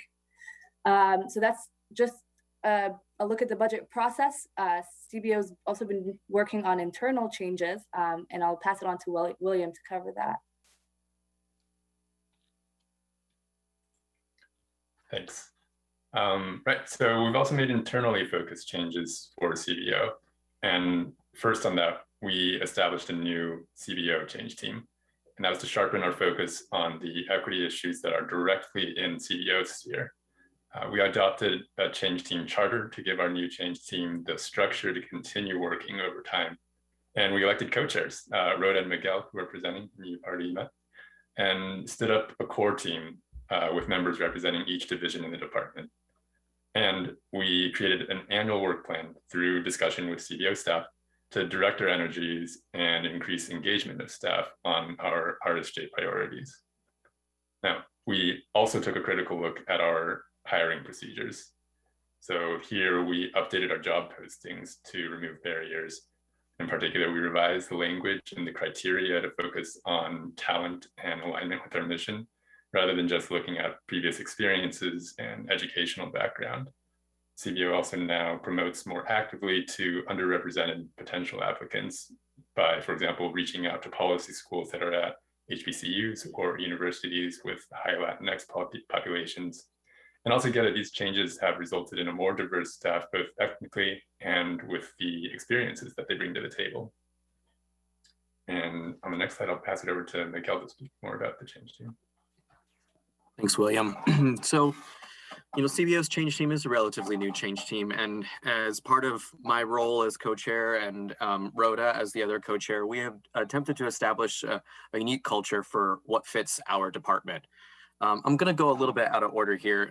First, for us, it's really been important to recognize the historical effort that our coworkers have been engaged in for decades now in organizing their teams, their divisions, their departments in this work and elevating issues that will impact race and social justice within the city and for the city residents. And so we acknowledge that work, and we recognize that we are new to this space and that we're here to build off of all of that effort that's come before us and all of those leaders that have come before us with deep gratitude.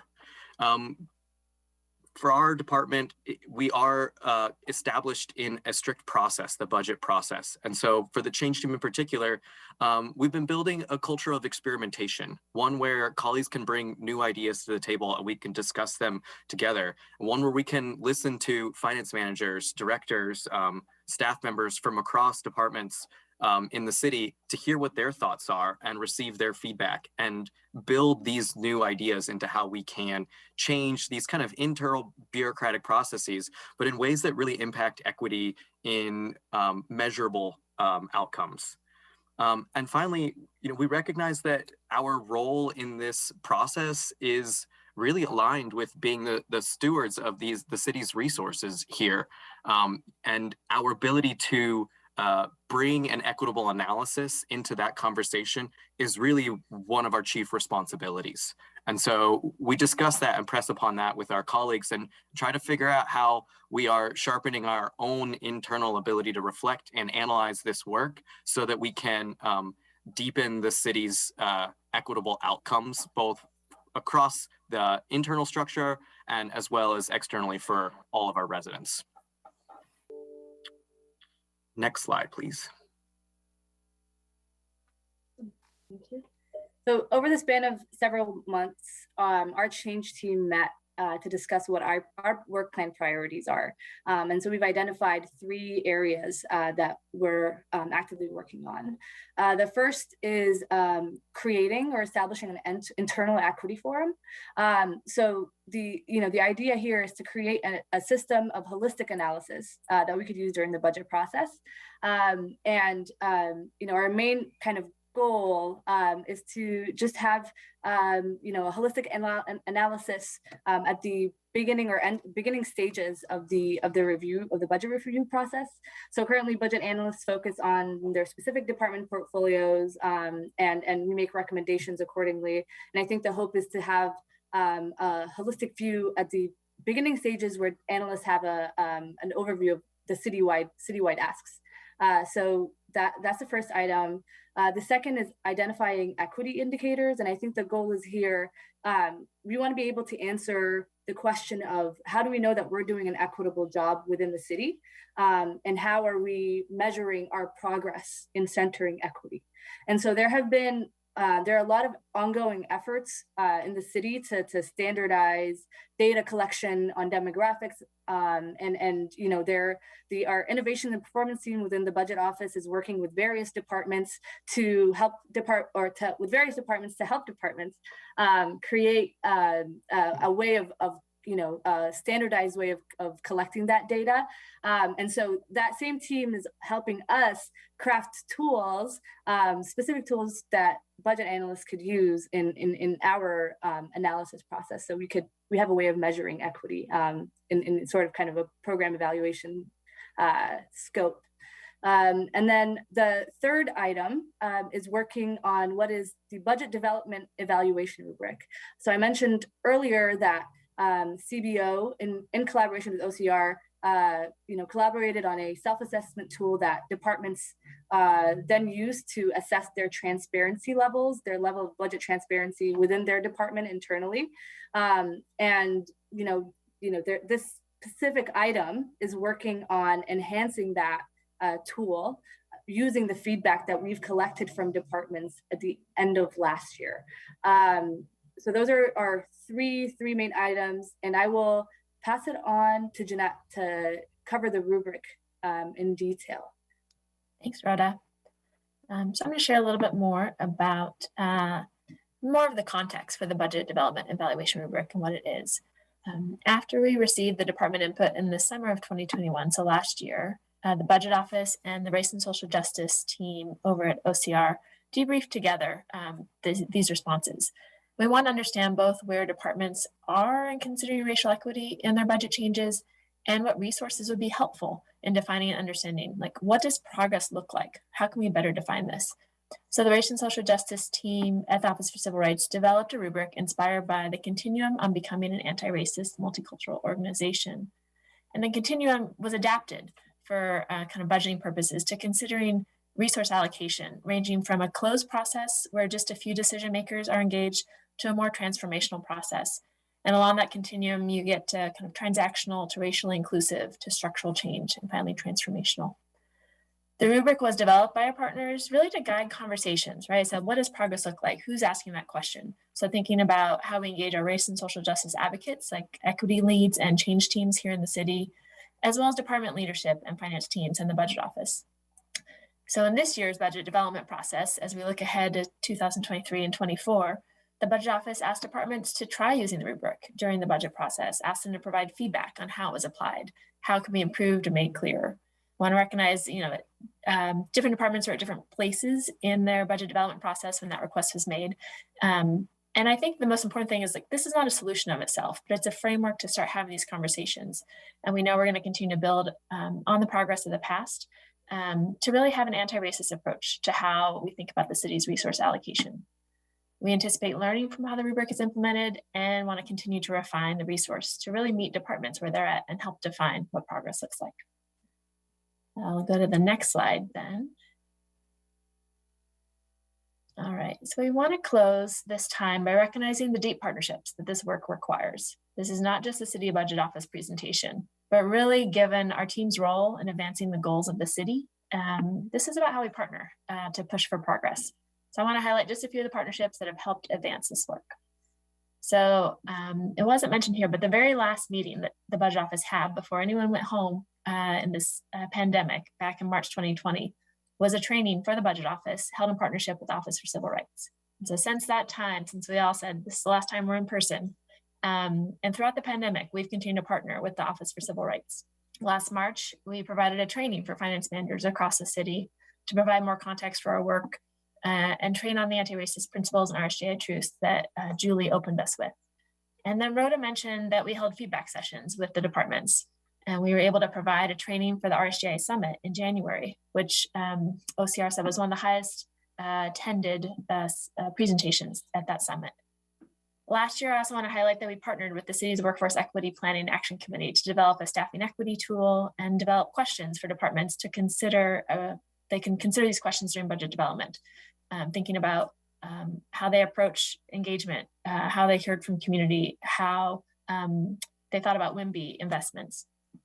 Rhoda also mentioned that over the last 2 years, we've asked departments to engage with their RSJ change team and co-leads and other RSJ advocates to take on a larger consulting role in budget development. I want to recognize that building these relationships, which traditionally have not been strong in some departments, especially when we've been working remotely, takes time and it's iterative over the years. And our goal is really that we're deepening those relationships. We're starting with wherever we're at and moving from there. The department responses to RSJ questions in last year's budget process were analyzed and used to inform future policy considerations, including that draft rubric. And finally, I just want to note that the City Budget Office team, this is ongoing work. We have a broad team that supports those that you're hearing from today. And we're meeting bi-weekly with this Office for Civil Rights to deepen those relationships and really advance our collective progress. And finally, before I close, I really want to thank Kelly O'Brien, Iman Ibrahim, Maiko Lockhart, and Jason Eastman, among others, for their partnership on behalf of the Office for Civil Rights with CBO over the last couple of years to help support and advance our progress. All right, next slide, and we will open it up for questions. Thank you all.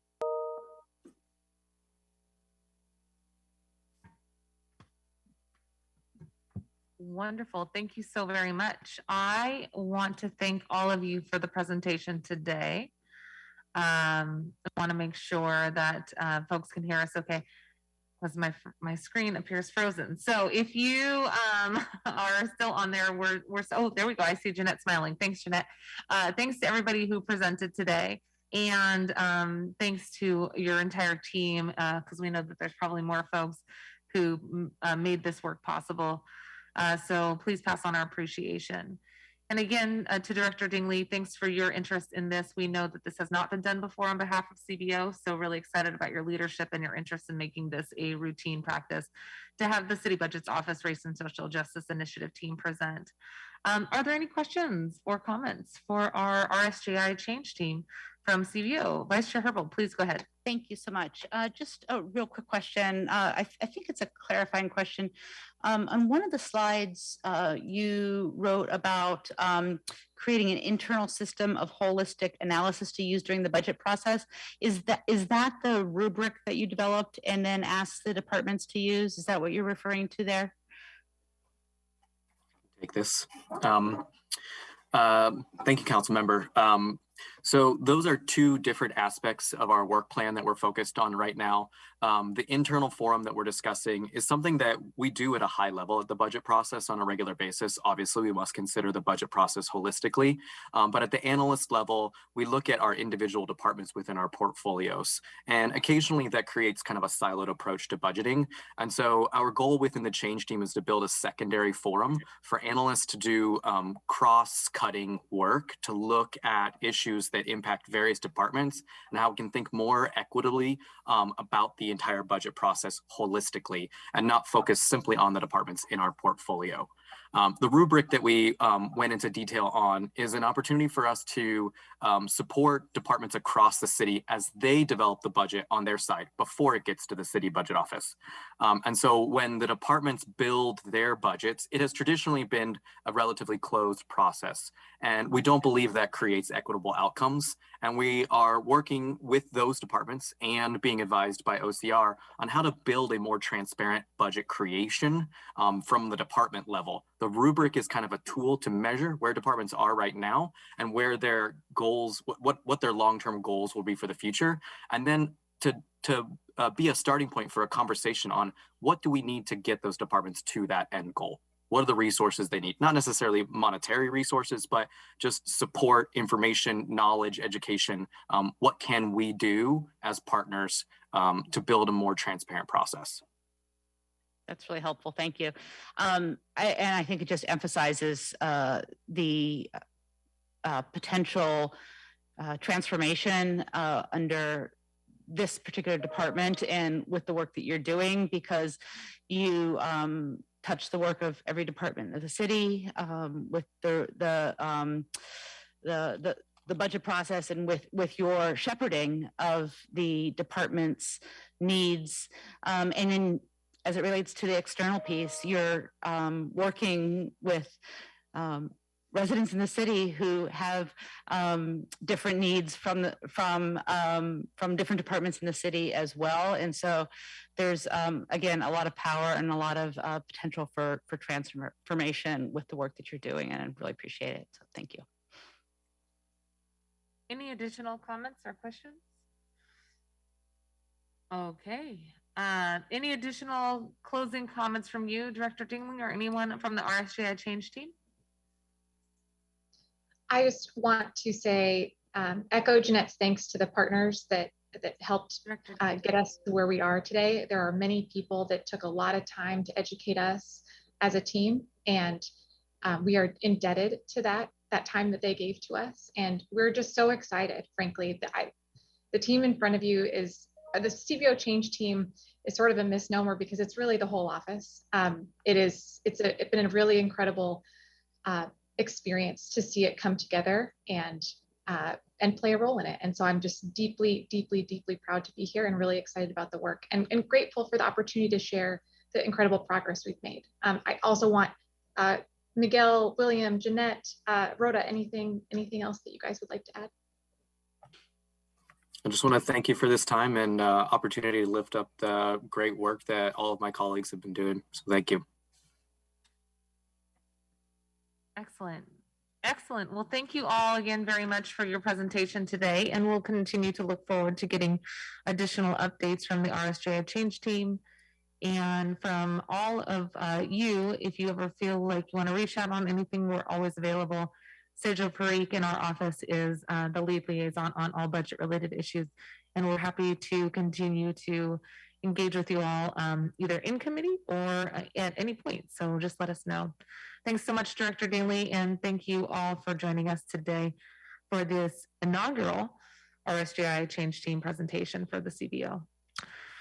With that, we are at the end of our agenda today. I already mentioned that our intent is to stick with our first and third Wednesday meetings of the month at 9:30 a.m.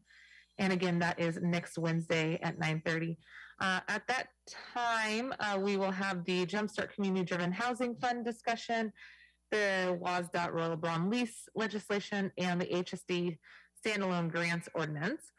I also just want to note for the good of the order, I will be asking the council president to allow for us to waive the rules next Tuesday to allow for the Office of Housing Director nomination to be considered next Tuesday, since it's afternoon on the Thursday proceeding. So that will be our parliamentary motion so that we can consider her on Tuesday next week. Colleagues, it's really good to see you. Thank you very much for everything. That concludes our meeting. Take care.